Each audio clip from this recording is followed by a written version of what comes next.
কালকে যে আপনার চক্রবাত ঘূর্ণাবর্তটা ছিল আপনার সেন্ট্রাল বে অফ বেঙ্গলে, এবার তার প্রভাবে একটা নিম্নচাপ এরিয়া আজকে কিন্তু আহ, হয়ে গেছে। ঠিক আছে, নিম্নচাপ হয়ে গেছে। তা হয়েছে আপনার পশ্চিম মধ্য বঙ্গোপসাগর, এবং তার সংলগ্ন আপনার নর্থ ওয়েস্ট উড়িষ্যা কোস্ট এবং north Orissa, sorry, south Orissa coast এবং নর্থ অন্ধ্রা কোস্টে এখানে আপনার একটা লোকস এরিয়া ফর্ম হয়ে গেছে অলরেডি। এবং ওর সাথে অ্যাসোসিয়েটেড যে আপনার চক্রবাত ঘূর্ণাবর্ত, ওটাও কিন্তু আপনার সমুদ্রপৃষ্ঠ থেকে 7.6 কিলোমিটার পর্যন্ত বিস্তৃত আছে, এবং ওটা উচ্চতার সাথে সাথে দক্ষিণ পশ্চিম দিকে টিল্টও করছে।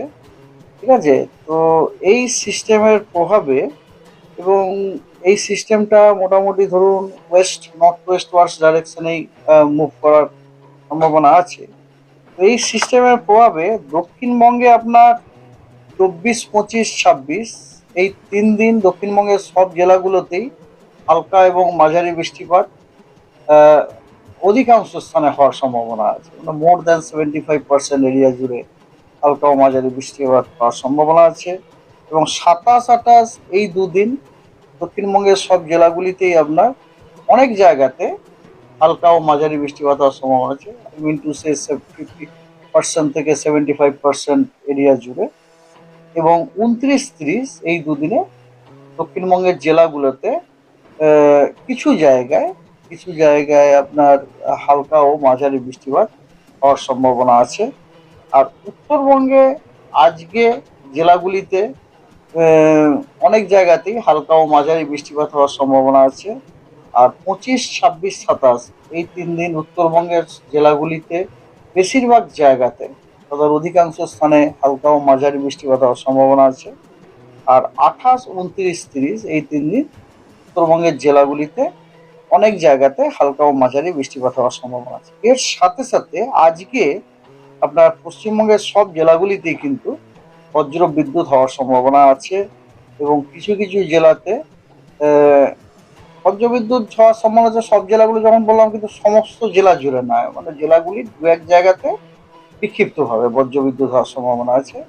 আর কিছু জেলাতে আপনার বিক্ষিপ্তভাবে এক দু জায়গায় আহ, ঝোড়ো হাওয়া 30 থেকে 40 কিলোমিটার প্রতি ঘন্টায় হওয়ার সম্ভাবনা আছে। সেগুলি হলো মুর্শিদাবাদ, নদিয়া এবং উত্তর 24 পরগনা।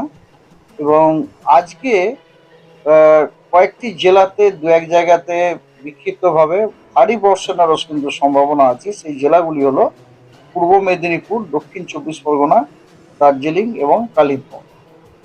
আগামীকাল পশ্চিমবঙ্গের সব জেলাগুলিতেই দু এক জায়গাতে বিক্ষিপ্তভাবে বজ্রবিদ্যুৎ হওয়ার সম্ভাবনা আছে। তার সাথে কিছু জেলাতে দু এক জায়গায় বিক্ষিপ্তভাবে ভারী বর্ষণের সম্ভাবনা আছে। সেগুলি হলো 2 বর্ধমান জেলা, বীরভূম জেলা, পূর্ব মেদিনীপুর জেলা, 2 চব্বিশ পরগনা জেলা, নদিয়া জেলা, মুর্শিদাবাদ জেলা, হুগলি, নদিয়া, দার্জিলিং, জলপাইগুড়ি এবং আলিপুরদুয়ার।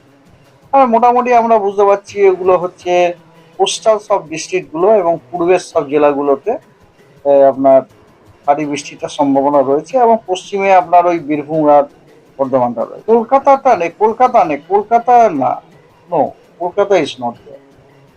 কলকাতা নেই। আর ভারী বর্ষণের যে জেলাগুলি, সেগুলি হচ্ছে বর্ধমান, বীরভূম, ইস্ট মেদিনীপুর, 24 পরগনা, নদিয়া এবং মুর্শিদাবাদ এবং হুগলি, নদিয়া। ঠিক আছে, আর ওদিকে দার্জিলিং, জলপাইগুড়ি এবং আলিপুর।